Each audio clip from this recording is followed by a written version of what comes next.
Sexist jokes should not be tolerated at all. In fact, they should be shut down immediately. But a lot of times, we do not find ourselves in that situation where we're ready to speak up and defend ourselves right on the spot. It happened to me, and unfortunately, I did not have the courage to do so.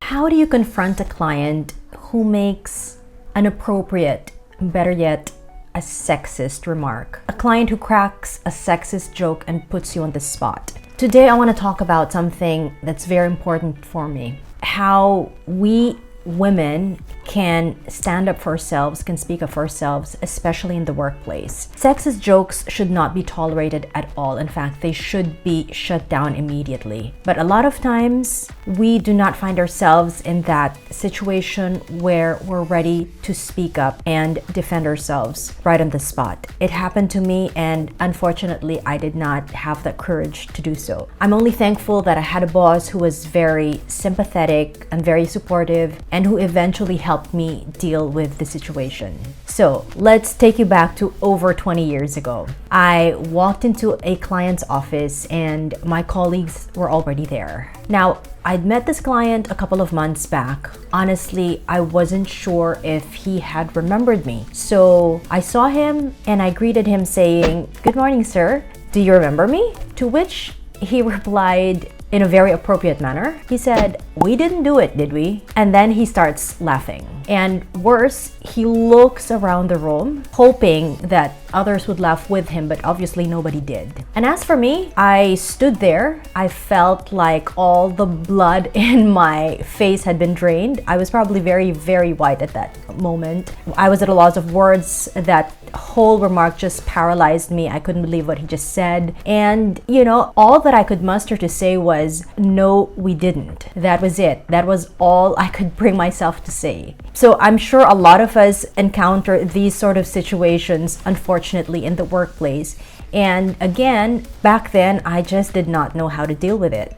Recently, I took up a certified business coaching certification, and I learned what we call the Nonviolent Communication Framework, NVC, and this is what I'd like to share with you today. I didn't know this back then, okay, but this is more or less what I followed with the help of my boss, and so I'd like to share this framework with you, hoping that it'll be useful for you in any situation. Here's the Nonviolent Communication Framework. Step 1, observe. Ask yourself what actually happened. I had to replay the scenario in my head over and over again before I told my boss about it. I had to be sure that my emotions were not getting the better of me, and I was not adding things to that whole scenario just because I was feeling extremely upset at that moment. So I had to be very objective. Again, not an easy feat, especially when you have a lot of emotions going on at the same time. Step number 2, identify a feeling. How did that incident make you feel? Well,